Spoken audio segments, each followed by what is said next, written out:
Good morning, everybody, and welcome to today's Success Life Live and day 3 of our drop-in with Jill Ann Anderson. And she'll be dropping in just a minute and helping us with that idea of building a market around our passion-based business. Remember those concepts that we've already talked into about mindset, about message, and about marketing. Knowing your joy and knowing what makes you cry. And today we're going to unpack number 3 as we set up for Friday's full-on Fun Friend Friday. And if you've gotten nuggets out of these 2 days, and I know you will today, you're going to get so much more out of Friday. So make sure you're in the room. Make sure you invite, share, like, do the things that we know we need to do to encourage others to step in and gain value as well. The lesson I want to talk to you today about as we sort of bridge the gap between the tune in or the drop in is admitting you're wrong isn't really saying the other person is right, or isn't giving up position of that we so often think of. I've just seen so many people lately get in this position that they refuse to say that they're wrong because they don't want the other person, the other team, the other side, the other whatever, to be right.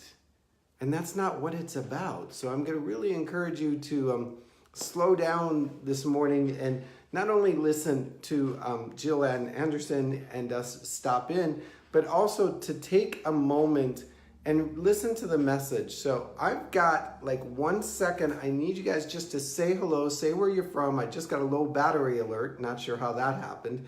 So if you'll do me a favor, fill the room while I step off. And if somebody steps in, welcome them so that they know we're here.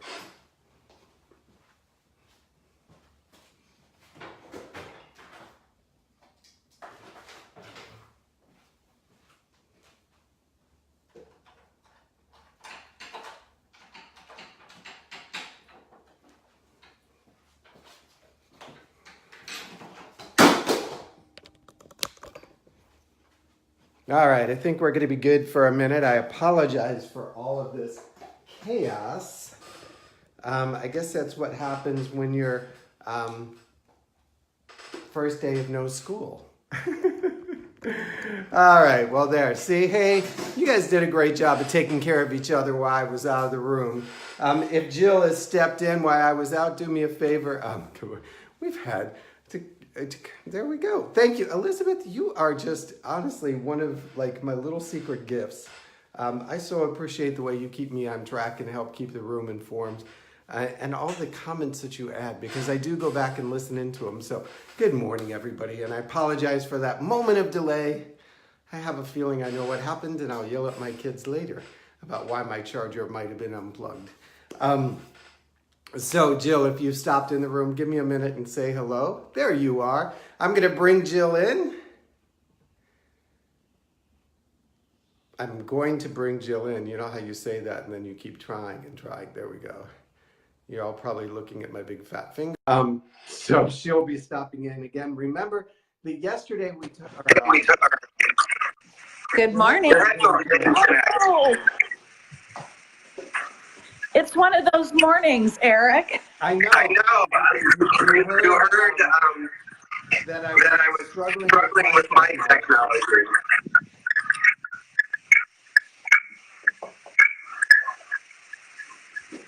Okay, I'm going to put on my ones because I can't find my little ones. Okay, you're still gorgeous. Hang on. So as we were talking about Wednesday, I've lost track of time. Tuesday was what makes you cry? And when we asked that question, what I wanted you to do is do a little bit bigger. Don't just say, you know, this makes me cry, but ask yourself why it makes you cry and when was the first time you connected with that, and move from the external stimulant to the internal stimulant or internal memory process position. And same with what makes you laugh. Are you good? I'm good. You're good on this side. Yay! See, y'all, this, so, whoops, I need to scoot, there we go. So I want to see, this is such a great little mini lesson, and I don't know why, there we go. I screwed up this morning. it didn't cause the end of the world. Nobody died. My phone needed to be plugged in. I had to leave camera for a minute. Jill showed up, had the wrong headphones in or whatever. We made it work. Yeah, I would love to look like one of those anchors, or I'd love to have an entire cast and crew and production team like Oprah does. But Oprah didn't get to be Oprah because she waited until the moment she had all that. Oprah went in, and there's story after story that she was like turned down by like 20 or 30 producers, and she was fired half the time. And basically people told her that her look and her nappy hair and her voice would never sell, and so maybe she should think about going behind the camera instead of front of the camera. But Oprah had something to accomplish in her life, and she kept going for it. So here's the example, you guys. Building a business with passion, building a business with purpose, building a business around what you love is not going to look glamorous and gorgeous and perfect and flawless every single time. But you got to do it. It's called real life. It's called real life. Oh, my real life people might not want to see. Actually, there is. I did appear on a reality TV more than once, so I know real life is not real life on TV. I can't even watch reality TV anymore because I know what they're doing. So good morning, and thank you for day 3. Good morning. It's day 3, so we're on our 3rd question. So everybody that has been following along, you've gone through the 3 questions. So the first one is, what makes you cry? The second one was, what makes you laugh or brings you joy? And Eric, you couldn't have picked a more perfect introduction for a person for us to talk about the 3rd question. Because the 3rd question, if you're ready, is everybody ready? Do you have your pens, paper, right? It is, what do you dream about? Ooh. What do you dream about? Now, Oprah had a dream, and she didn't let all of that stuff that you just unpacked with her, right? You're telling her story. She had all kinds of hiccups. She had all kinds of people saying, oh, nope, you're not the right person. Get behind the camera. She has one heck of a story, and she never gave up on her dream. And so that is question number 3. Now, I sometimes don't like to play favorites with my questions, but sometimes it's like kids. You don't tell them which one is the favorite, but we all know there's one that we'd rather be on a long car trip with than the other one. Right. And this one is a perfect example because I just absolutely love staying focused on our dream. And here's why. How many of us that are watching right now or are going to watch the replay make decisions for life and business based on our past results? Or the survival instinct. When you stay focused on your dream, you have present moment awareness, and you also stay future focused. Yes. So present moment awareness allows you to make those decisions based on your future focus, which is your big fat dream. Not, I'm here in the present moment and Jill, I've tried that before. Oh, because we have a whole hour tomorrow where we're going to take step by step through this. Now, I know for a fact that I can predict with almost 100% accuracy that there will be someone watching that's going to say to themselves, maybe not even out loud, oh, that Jill, I've already tried that. She doesn't get it. No, I get it. But you tried that based on a decision you made based on a past performance. Exactly. I've heard it said, maybe I'm going to get it wrong. So it was, stop trying to fit your dream into your current life, fit your life into your dream.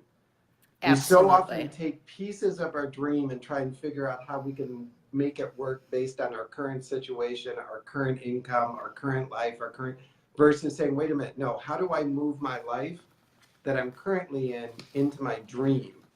Because as you said, we look at our past, we look at our experience, we look at our current situation and say, that won't work because last time I tried it, the kids wouldn't give me 30 minutes to do yoga by myself. Or that won't work because every time we start to save money, something bad happens and we have to spend the savings on new tires for the car.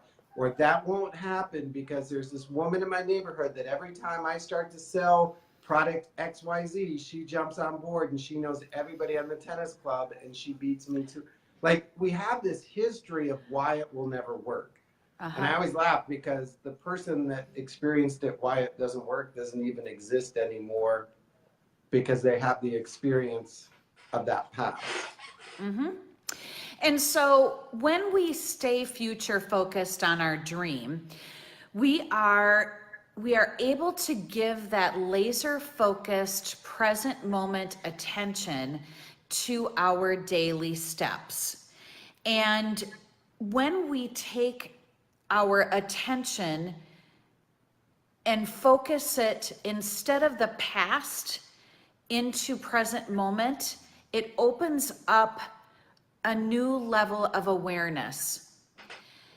And for those of you that have no idea what I'm talking about, just give it a try.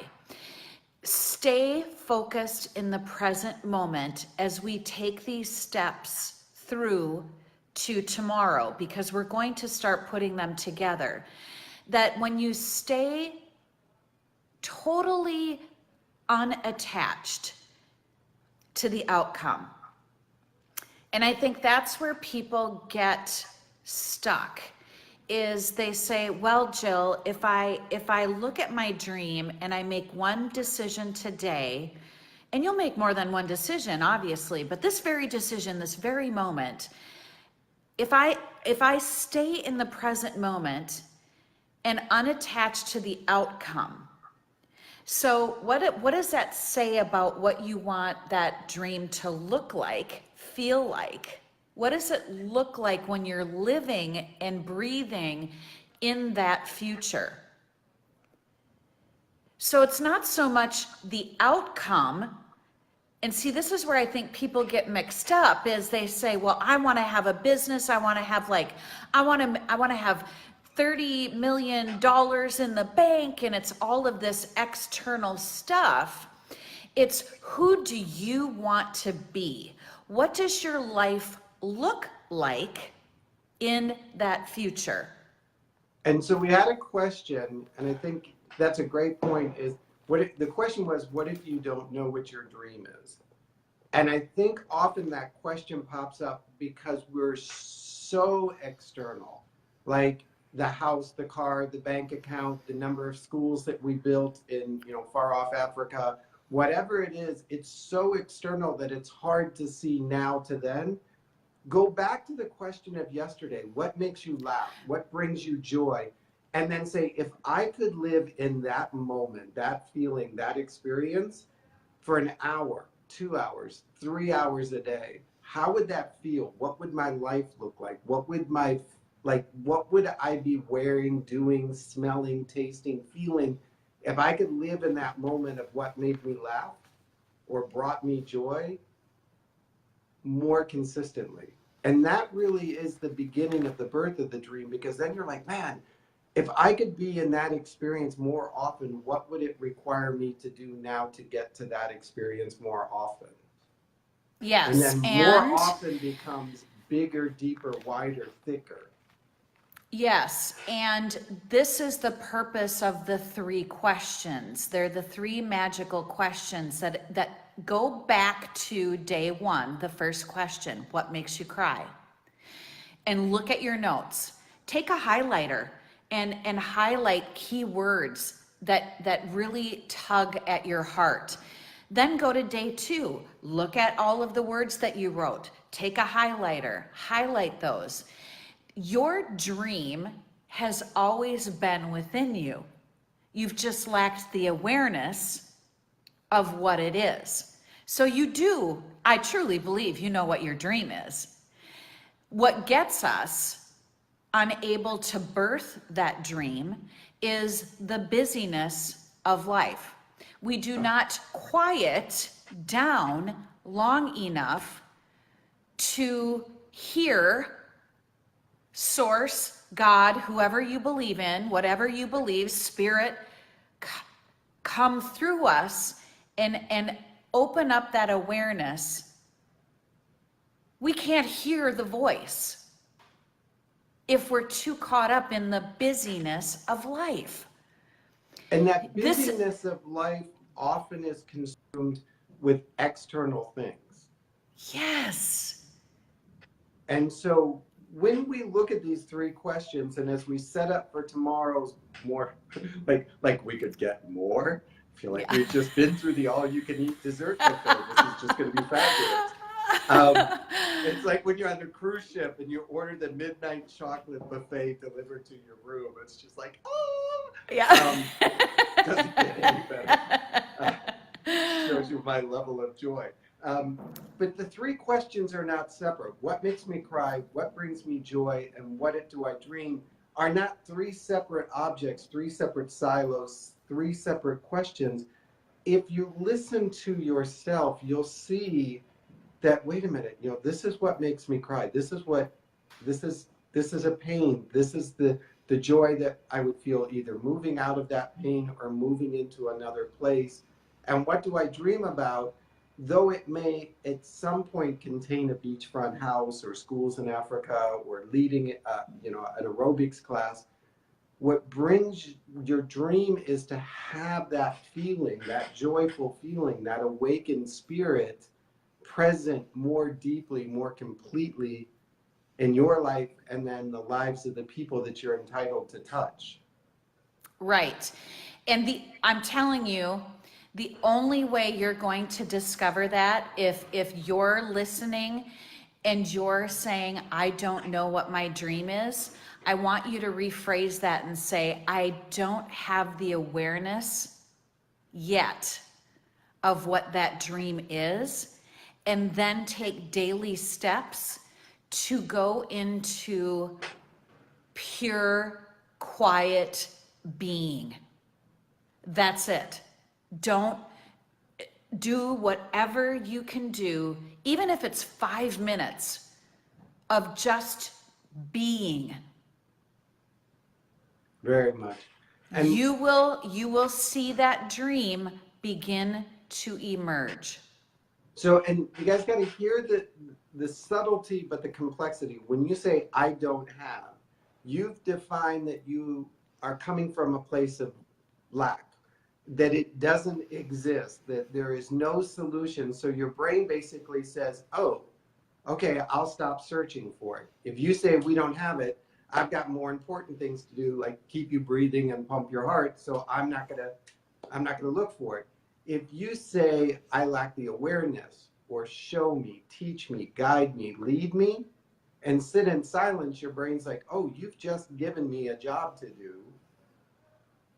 I need to go figure out what your dream is. I'll be right back. And off it goes and does its thing. It helps bring into you that awareness, that space. So when I often don't have an answer, rephrasing the don't, I'll say, okay, just show me. Just like, okay, I know it's in there.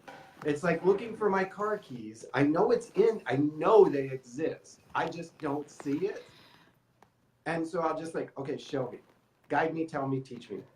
And sometimes I'll do it out of frustration. Sometimes I'm a little more in tune and I'll sit quietly and have the right music playing and go into a meditative state. But you need to allow yourself to go someplace you haven't gone before.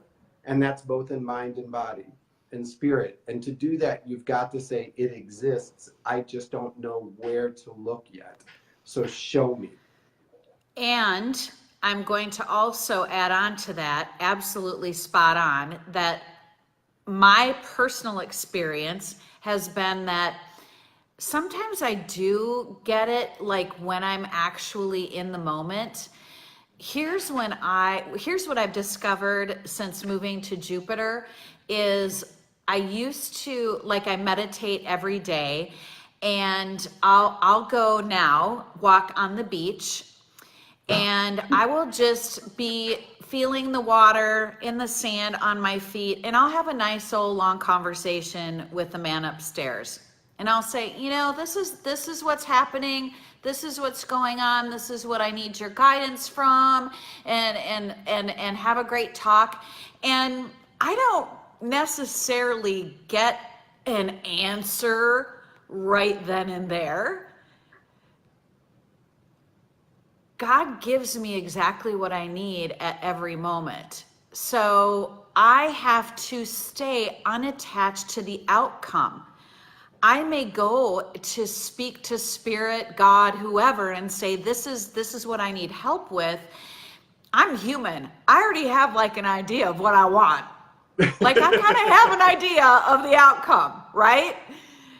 And then all of a sudden I'll be walking through my day, and bam, something will be brought into my awareness, and most of the time it's through another person, right? We're all spiritual beings.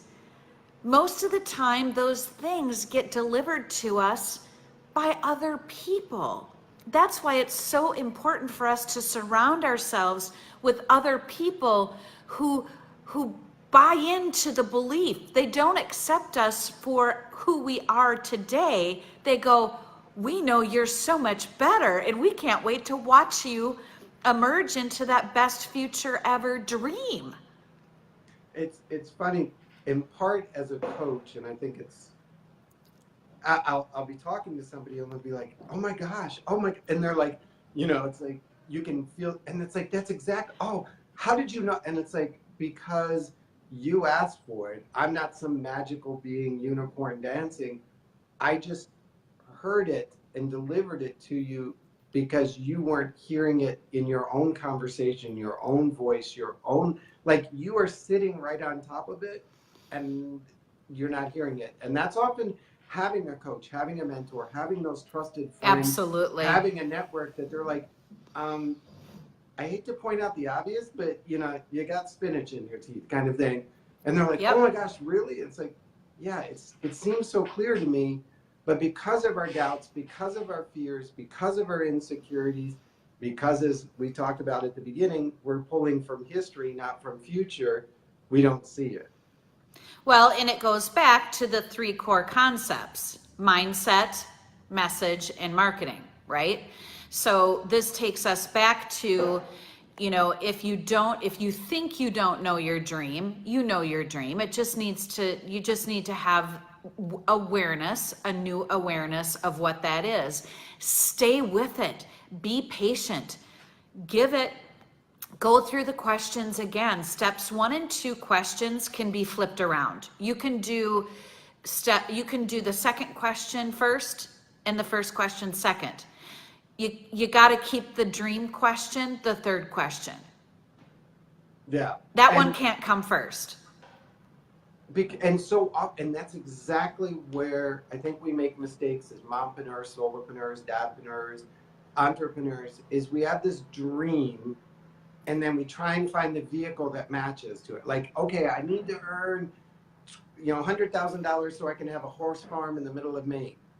So how am I going to get there? Well, and then we try and take other people's playbook of how they did it, and we try and use that to arrive at our dream point. And it's like, well, why is this not fitting? Why is this falling apart? Why am I not making money? Why am I frustrated? Why is this not taking off? Because none of it really belongs to you internal. And that's why I love when we talked about building your dream from your purpose, not from other people's playbook, is that so often as entrepreneurs, we borrow other people's things out of insecurity. Now, it's great to have references and tools and resources, but the playbook has to be your own. It has to be you down on the field, getting the bumps and bruises, nicks and bangs, if you want to score the final touchdown. Right. And if listen, this is I'll give you a sneak peek into what we're going to talk about tomorrow. It's the money mindset, right? We're going to go back to the mindset, and let's face it, we need to, if you're going into business and you're an entrepreneur, part of this whole equation eventually is money, right? Let's not, I love all of you, but you're not saints, and there's no more room left on top of St. Peter's for you. So let's shift it. Right. I mean, you can't just go out and say, can I take up an offering for the Jill Ann Anderson show? No. Right. And the reality is that if the majority of your viewers, Eric, are in the personal growth business, we're all saying basically the same thing. Let's have some truth talk. Now, I say it better than most. I'm going to put that part in there. There you go. But because you stay in your area of passion and influence, and you've built that out of you just have tools and resources that you've bought and are valuable things that you can go and access. But I look at the John Maxwell team and go, whoa, we have so many awesome things that are at our disposal as team members to help us build businesses, be better coaches, be the best speaker, be the best trainer. But I'm not John Maxwell. I mean, I hope nobody says I look like him. And I certainly don't.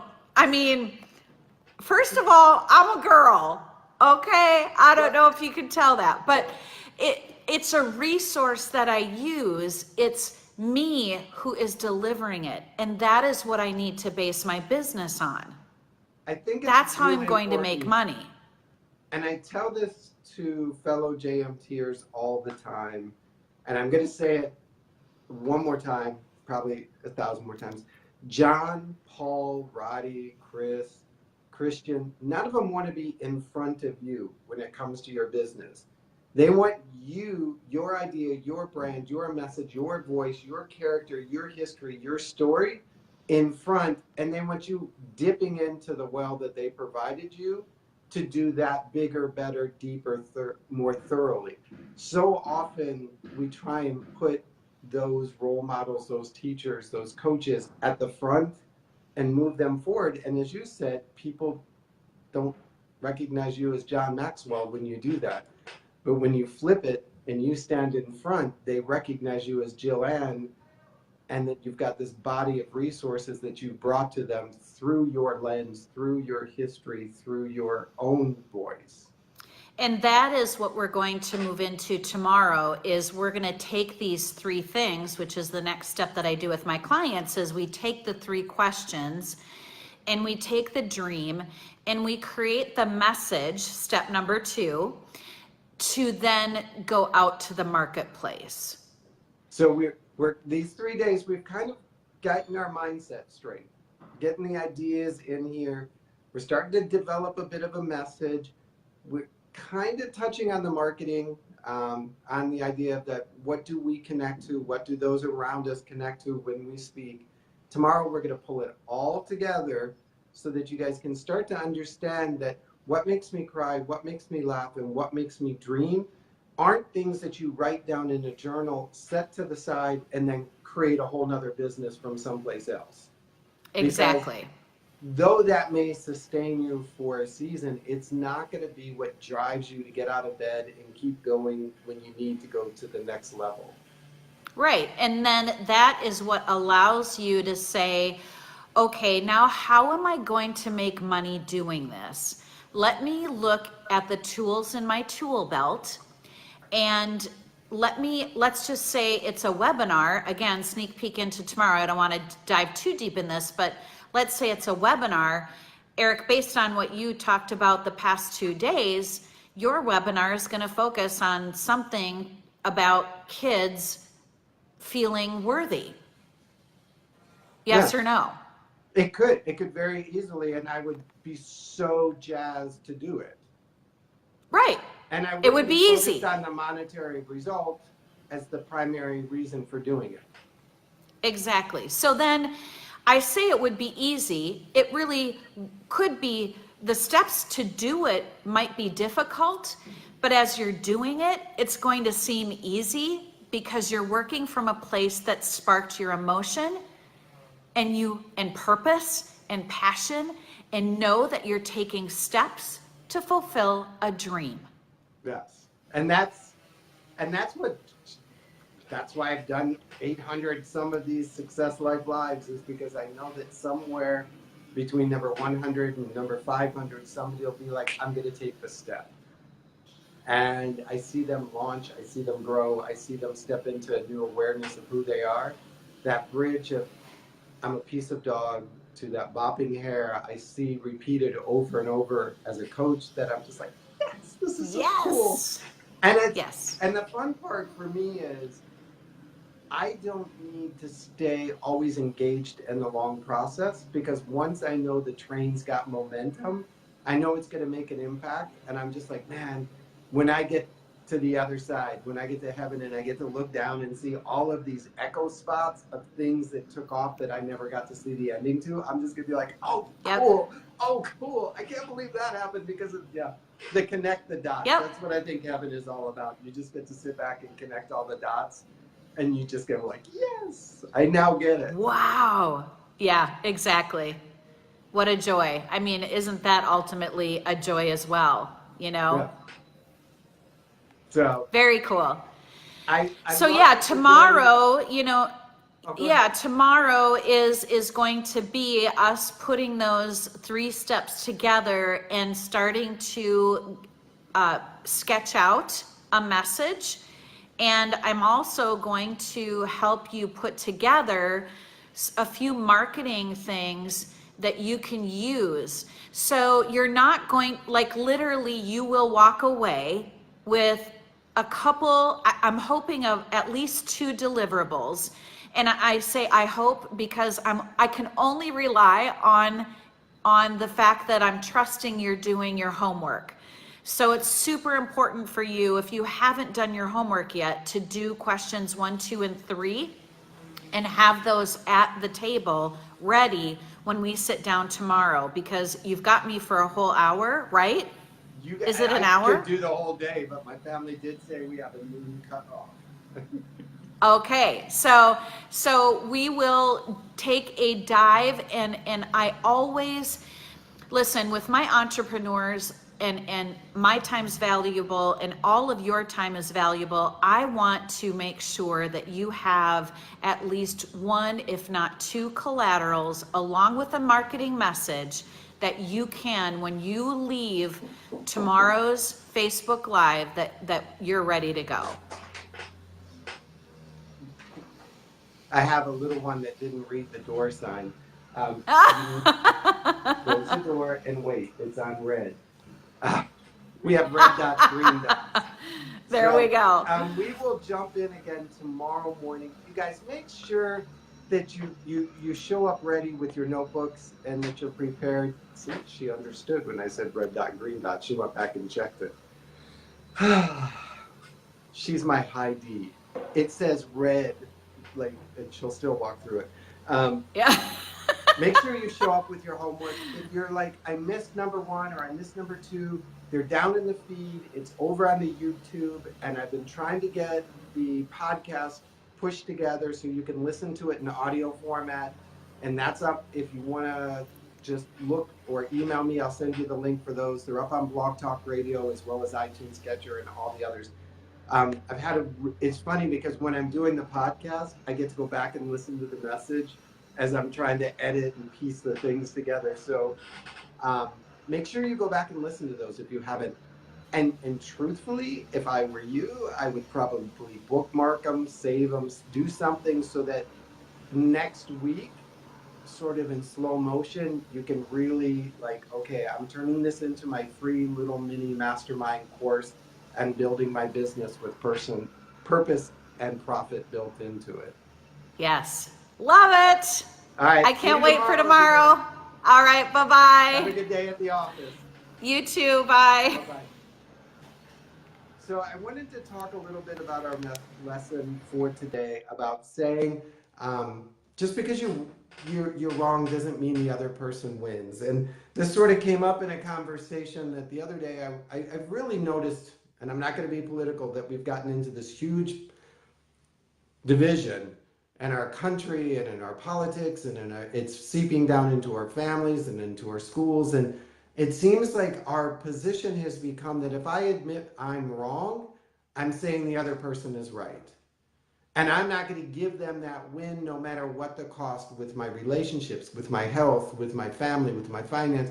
I'm not willing to give the other person the win, so I will stand where I'm at, even if I have to die for this, even though I know I'm wrong. Come on, people.